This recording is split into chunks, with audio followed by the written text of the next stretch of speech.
গণভোটের সূচনাকারী হলো বিএনপি, গণভোট অমান্যকারীও হইল বিএনপি। বাংলাদেশের সংবিধানের 1 নম্বর অনুচ্ছেদ বলে শুধুমাত্র সার্বভৌম হলো জনগণ। এখন পরবর্তী প্রশ্ন, গণভোট হলো জনগণের এইরকমই ইচ্ছার ডাইরেক্ট বহিঃপ্রকাশের নাম হইল গণভোট। আচ্ছা, বাংলাদেশে কি গণভোট ছিল? ছিল না।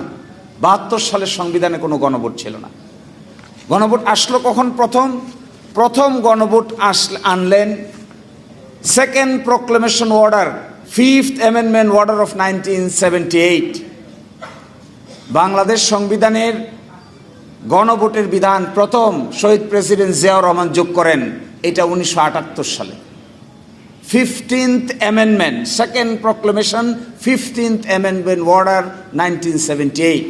এটা দিয়ে বললেন বাংলাদেশের সংবিধানের প্রস্তাবনা, অনুচ্ছেদ 8, অনুচ্ছেদ 48, অনুচ্ছেদ 56 এবং অনুচ্ছেদ 142, এগুলো যদি সংশোধন করতে হয় তাহলে 142-এর অধীনে গণভোট ছাড়া সংশোধন করা যাবে না।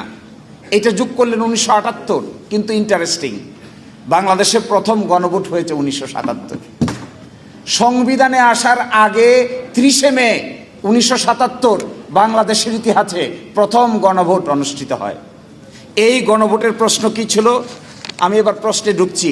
আমাদের বন্ধুরা বলছেন আমাদের এখনকার গণভোটের প্রশ্নটা নাকি স্পষ্ট না, এই জন্য জনগণ না বুঝে ভোট দিয়ে দিয়েছে। এইটার উত্তরটা দেখেন। এই প্রথম গণভোটের বিধান কি ছিল এবং প্রশ্নটা কি ছিল? প্রশ্নটা আমি পড়ছি। রাষ্ট্রপতি major general Ziaur Rahman BU এবং তার অনুসৃত নীতি কর্মপন্থার প্রতি আপনার আস্থা আছে কি? তো নীতি কি? কয়টা নীতি? আপনারা আমরা কেউ বলতে পারবো যে এই কয়টা নীতি? কেউ বলছেন 19 দফা। জনগণ 19 দফা জানে? এই প্রশ্নটা কি সুস্পষ্ট হইল না অস্পষ্ট হইল? আপনারা আমি আবার পড়ি, আপনারা বুঝেন। এগুলো ক্যালকুলেশন, একেবারে ম্যাথমেটিক্সের মতো ক্যালকুলেশন, এগুলো গরম বক্তৃতার ক্যালকুলেশন না। রাষ্ট্রপতি major general Ziaur Rahman BU এবং তাহার অনুসৃত নীতি, দেখেন তো দেখি অনুসৃত নীতি কতগুলা। ও কর্মপন্থার প্রতি আপনার আস্থা আছে কি? কর্মপন্থা কয়টা? অনুসৃত নীতি কয়টা? এই প্রশ্নের কিন্তু উত্তর খুঁজে পাওয়া বড়ই কঠিন। প্রথম গণভোট গেল। দ্বিতীয় গণভোট বাংলাদেশের ইতিহাসে 21 মার্চ 1985।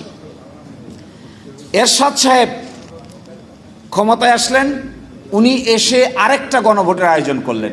এই গণভোটটা কি? এই গণভোটের প্রশ্ন আমি পড়ছি। 1985 সালের গণভোটের প্রশ্ন দেখেন। আপনি কি রাষ্ট্রপতি এরশাদের নীতি সমর্থন করেন এবং আপনি কি চান যে নির্বাচনের মাধ্যমে বেসামরিক সরকার গঠিত না হওয়া পর্যন্ত তিনি এই প্রশাসন চালিয়ে যান? তাহলে প্রথম প্রশ্নটা কি? রাষ্ট্রপতি এরশাদের নীতি সমর্থন করেন? তো রাষ্ট্রপতির এরশাদের নীতি তো বহু কিছু, সবটাকেই সমাধান করেন কিনা এই প্রশ্নের উত্তর জিজ্ঞাসা করা হচ্ছে। তৃতীয় গণভোট 15 সেপ্টেম্বর 1991 সালে বেগম খালেদা জিয়ার আমলে। প্রেসিডেন্সিয়াল ফর্ম থেকে সংসদীয় ফর্ম, পার্লামেন্টারি ফর্মে আসার সময় আরেকটা গণভোট হয়। সেখানে প্রশ্ন কি? সেখানে প্রশ্ন হলো গণপ্রজাতন্ত্রী বাংলাদেশের সংবিধানের 12 সংশোধনী বিল 1991-এর রাষ্ট্রপতির কি সম্মতি দেওয়া উচিত কি না? তো 12 সংশোধনী বিলে কি আছে? 12 সংশোধনী বিলে কি আছে বাংলাদেশের সাধারণ জনগণ জানে? এটা জানা সম্ভব? আমাদের মতো উকিল মুক্তার রাজনৈতিক দলের লোকেরা না জানা সম্ভব? বাকি তেতুলিয়ায়, টেকনাফে, কোথায় কোন গ্রামের মহিলা সে কি জানে 12 সংশোধনী বিলে কি আছে বা কি নাই? তাহলে প্রথম গণভোটের প্রশ্নটা ভ্যাগ, দ্বিতীয় গণভোটের প্রশ্নটা আরো ভ্যাগ, তৃতীয় গণভোটের প্রশ্নটা আরো স্পষ্ট, চতুর্থ গণভোট হলো যা আমরা করলাম। এইটার প্রশ্নটা দেখেন। এটার প্রশ্নটা কি? এটার প্রশ্নটা হলো আপনি কি জুলাই জাতীয় সনদ বাস্তবায়ন আদেশ 25 এবং জুলাই জাতীয় সনদে লিপিবদ্ধ সংবিধান সংস্কার সম্পর্কিত নিম্ন বর্ণিত প্রস্তাব সমূহের প্রতি আপনার সম্মতি জ্ঞাপন করিতেছেন? 1, নির্বাচনকালীন সরকার তত্ত্বাবধায়ক সরকার হবে। আপনি কি এটার সাথে একমত? 2, আগামী জাতীয় সংসদ দ্বিকক্ষ বিশিষ্ট হবে। একটা উচ্চকক্ষ হবে, একটা নিম্নকক্ষ হবে। উচ্চকক্ষের সদস্য হবে 100 জন। 100 জনের ভিতরে যে দল যে পরিমাণ ভোট পাবে সেই ভোটের আনুপাতিক হারে উচ্চকক্ষ গঠিত হবে। আপনি কি একমত? 3, জাতীয় সংসদে নারী প্রতিনিধিত্ব, বিরোধী দল হতে ডেপুটি স্পিকার, কয়েকটি সংসদীয় কমিটির সভাপতি নির্বাচন সহ বেশ কয়েকটি বিষয়ে আপনি কি একমত? জুলাই জাতীয় সনদে বর্ণিত অপরাপর সংস্কার রাজনৈতিক দলগুলি তার ইচ্ছা অনুযায়ী করবে। আচ্ছা, এই যে 4টা প্রশ্ন আপনাদেরকে পড়ে শোনালাম, একটা হলো 1977 সাল, একটা হলো 1985 সাল, একটা হলো 1991 সাল, একটা হলো 2026 সাল। এই 4টা প্রশ্নের ভিতরে 26 সালের গণভোটের প্রশ্নটা সবচাইতে সুস্পষ্ট আকারে জিজ্ঞাসা করা হয়েছে। কোথায়? আপনারা যে গণভোটের আয়োজন করেছিলেন সেখানে বলেছেন কি, মেজর জিয়াউর রহমান কর্তৃক গৃহীত সকল নীতি পদ্ধতির সাথে কি আপনি একমত? এটা কোনো সুস্পষ্ট প্রশ্ন হলো?